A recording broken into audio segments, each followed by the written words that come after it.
অভ্যুত্থানের ৯ মাস যেতে না যেতেই অথবা রাজনৈতিক দল হিসেবে আত্মপ্রকাশের ৩ মাস যেতে না যেতেই এনসিপি বা সাবেক ছাত্র সমন্বয়করা বড় বিপর্যয়ের মুখোমুখি, নিঃসন্দেহে বড় বিপর্যয়ের মুখোমুখি। তাদের পরাজয় বিভিন্ন ক্ষেত্রে দেখা যাচ্ছে এবং যেই মবের মাধ্যমে, মব সৃষ্টি করার মাধ্যমে বিভিন্ন দাবি দাওয়া তারা আদায় করে আসছিল, এখন সেই মবের কাছেই তারা শোচনীয় পরাজয় স্বীকার করছে।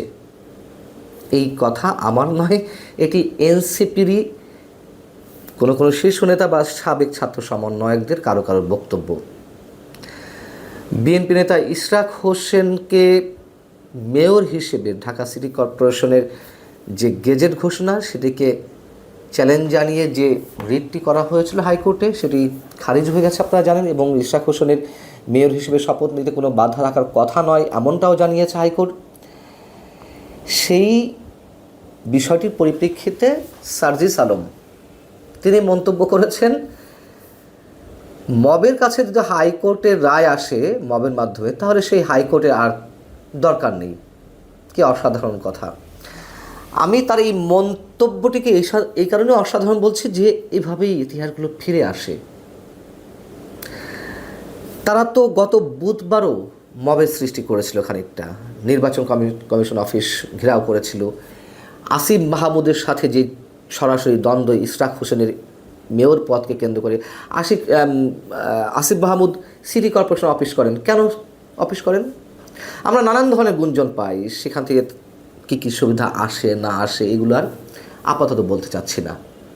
এবং নিয়মিত সেখানে অফিস করছেন, খুবই দৃষ্টিকটু এবং ভয়ঙ্কর প্রশ্নবিদ্ধ একটি বিষয়। তো আসিফ মাহমুদ ইশরাক হোসেনকে শপথ নিতে দিবেন না। আবার এটুকু আমি বলে রাখি যে এই প্রক্রিয়ায় ইশরাক হোসেন আদালতের রায় নিয়ে এসেছেন বা যে প্রশ্নগুলো উঠেছে, এতদিন পরে এসে তিনি মেয়র নির্বাচিত হন কিভাবে আদালতের মাধ্যমে, আমি সেটিকেও প্রশ্নবুদ্ধ করি, এর আগে কথা বলেছি। যাই হোক, এখন বুধবার আমরা কি দেখলাম? নির্বাচন কমিশন অফিস ঘেরাও করলো, তারা সেখানে অবস্থান কর্মসূচি নিল, সারা দেশ থেকে তাদের নেতাকর্মীদের আসতে বলা হয়েছিল।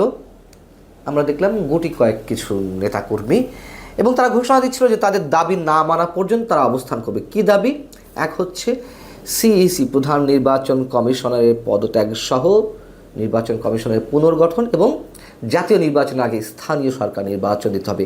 মানে তাদের মধ্যে এমন একটি ধারণা বদ্ধমূল হয়েছে যে তারা যা চাইবে তাই করতে হবে। ওই যে তাদের যে পুঁজি মব, সেই মবের সৃষ্টি করার চেষ্টা করছিল, কিন্তু এর মধ্যে খানিকটা গণেশ উল্টে গেল বাস্তবিক অবস্থায়। সেনাপ্রধান নির্বাচন ইস্যুতে কথা বললেন, মবের বিরুদ্ধে কথা বললেন, এবং করিডোর, বন্দর ইত্যাদি ইত্যাদি বিষয়ে কথা বললেন। সেখান থেকে আমরা দেখলাম যে হঠাৎ একটি গোমট পরিবেশের সৃষ্টি হলো। আমার সত্যি সত্যি এই ছেলেগুলো, মানে যারা আন্দোলন করেছিল, অভ্যুত্থানের সৃষ্টি করেছিল, নেতৃত্বে যারা ছিলেন, এই ছেলেগুলোর জন্য আমার সত্যি সত্যি মায়া হয়। এটি তো বাস্তবতা, এটি তো সত্য কথা যে তাদের প্রতি আপামর জনসাধারণের একটি বড় অংশের সাপোর্ট, সহমর্মিতা, স্নেহ, ভালোবাসা তাদের প্রতি ছিল, আমাদেরও ছিল। কিন্তু আমাদের আশাবাদিতার জায়গায় তারা প্রচণ্ডভাবে ধাক্কা দিয়েছে। তাদের যে রাজনৈতিক এজেন্ডা, সেই এজেন্ডাকে বাস্তবায়নের জন্য তাদের যে রাজনৈতিক আদর্শ তুমুলভাবে প্রশ্নবিদ্ধ হয়েছে। শুধু প্রশ্নবিদ্ধ কেন, মানুষ আহত হয়েছে, আঘাতপ্রাপ্ত হয়েছে, মানুষ হতাশ হয়েছে, মনে হচ্ছিল তারাই সর্বেসর্বা। এবং এখনও অনেক কিছু করা আছে, আমি বলছি না যে এখনই তাদের রাজনীতি শেষ, অবশ্যই আছে। আমার বিনত অনুরোধ থাকবে, তাদের মধ্যে যে অমিত সম্ভাবনা, এগুলো নষ্ট করার দরকার নেই। সঠিক পথে রাজনীতিটি করুক, বাংলাদেশকে মনে প্রাণে ধারণ করে, মুক্তিযুদ্ধের আদর্শকে বুকের মধ্যে লালন করে তারা তাদের রাজনৈতিক এজেন্ডায় যাক, কোনো সমস্যা নেই। কিন্তু যে উল্টে দেব, পাল্টে দেব, এ মানি না, সে মানি না, সংবিধান বাতিল, আরও কত কি, এগুলো আপনারা জানেন, নতুন করে আর উচ্চারণ করতে চায় না। যাই হোক, এখন ইশরাক হোসেন শুধু মব ক্রিয়েট করেই তিনি বিজয়ী লাভ করেছেন নিশ্চয়ই সেটি আমি বলবো না। আমি মনে করি এটি বিএনপির একটি চ্যালেঞ্জ ছিল এবং আসিফ মাহমুদও বিষয়টিকে চ্যালেঞ্জ হিসেবে নিয়েছিলেন, যার কারণে তার অনুসারীদের বা তার যে রাজনৈতিক দল, তিনি উপদেষ্টা পদে আছেন, এটা তো আমরা সবাই জানি। এই এনসিপি তো তাদেরই দল এবং সরকারের আশীর্বাদ পুষ্ট। নইলে আসিফ মাহমুদের পক্ষ হয়ে কেন তারা এনসিপির নেতাকর্মীরা ইসি সামনে অবস্থান কর্মসূচি নেবে? কেন ইসির পদত্যাগ চাইবে? এই ইসির তো গঠন হয়েছে আরও কয়েক মাস আগে, এবং এই নির্বাচন কমিশন গঠন হওয়ার সময় আমরাই প্রশ্ন তুলেছিলাম, কিসের সংস্কার, কিসের কি? এগুলো তো সব মূলা ঝুলিয়ে রাখা হচ্ছে। সংস্কার আগে নির্বাচন কমিশন গঠন হয় কিভাবে? এখন তারা এসে সেই কথা বলছে যে আওয়ামী লীগ আমলে করা আইনের ভিত্তিতে এই কমিশন গঠন হয়েছে, তাই এই কমিশন তারা মানে না। না মানলে তারা এতদিন চুপ ছিল কেন? না মানলে তারা একাধিকবার এই ইসির যারা সদস্য, প্রধান নির্বাচন কমিশনার সহ অন্যান্য সদস্যদের সাথে কেন তারা একাধিকবার বৈঠক করেছে, কেন তাদের মতামত জানিয়েছে? এবং এই নির্বাচন কমিশন গঠনের সময় আইন উপদেষ্টা ডক্টর আসিফ নজরুল বলেছিলেন, মানুষের সামনে কীভাবে মূলা ঝুলিয়ে রাখা হয়। এই তো আমরা ইসি গঠন করেছি, আমরা নির্বাচনী কার্যক্রম শুরু করে দিয়েছি। আমাদের বোধহয় খুব বেশি দেখতে হবে না যে এক ধরনের উত্তেজনাময় রাজনৈতিক পরিস্থিতি, এটি খুব বেশি দিন থাকবে না। যে উত্তেজনা সৃষ্টি করে নির্বাচন পিছিয়ে দেওয়ার একটা ভয়ঙ্কর এজেন্ডা কিংবা পরিকল্পনা একটা গোষ্ঠীর সামনে ছিল, সেটি বাস্তবায়ন হবে না, আমি বরাবরই বলে আসছি।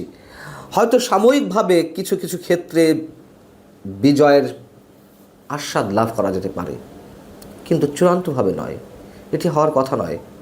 এবং লক্ষ্য যদি থাকে একটা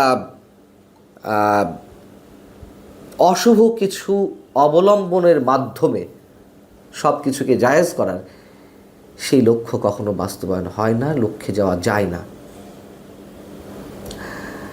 দুই উপদেষ্টার পদত্যাগ দাবি করছেন এখন ইশরাক, আসিফ মাহমুদ এবং মাহফুজ আলম। তারা কি সহজে পদত্যাগ করবেন? মনে হয় না সহজে পদত্যাগ করবেন তারা।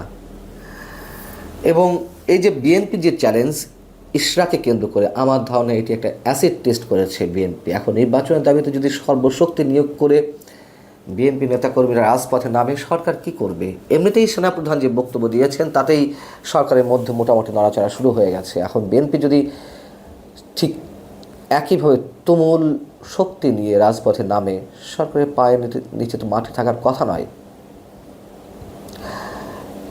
5 আগস্টের পর থেকে যেভাবে ক্ষমতার চর্চা করতে করতে এই ছাত্র সমন্বয়করা অন্ধ হয়ে গেছে, তারা সোজা পথে হাঁটছিল না, এটা তো অনেকেই বলেন। তাহলে বিএনপির এই চ্যালেঞ্জকে তারা এখন কি করবেন? তাদের পেছনে তো শক্তি নেই। মানুষ কমতে কমতে, জনসমর্থন কমতে কমতে একেবারে তলানিতে নামতে শুরু করেছে। তাহলে তারা কি করবে? অনেকে বলেন যে তারা সন্ত্রাসের পথ বেছে নেবে, অনেকে বলেন।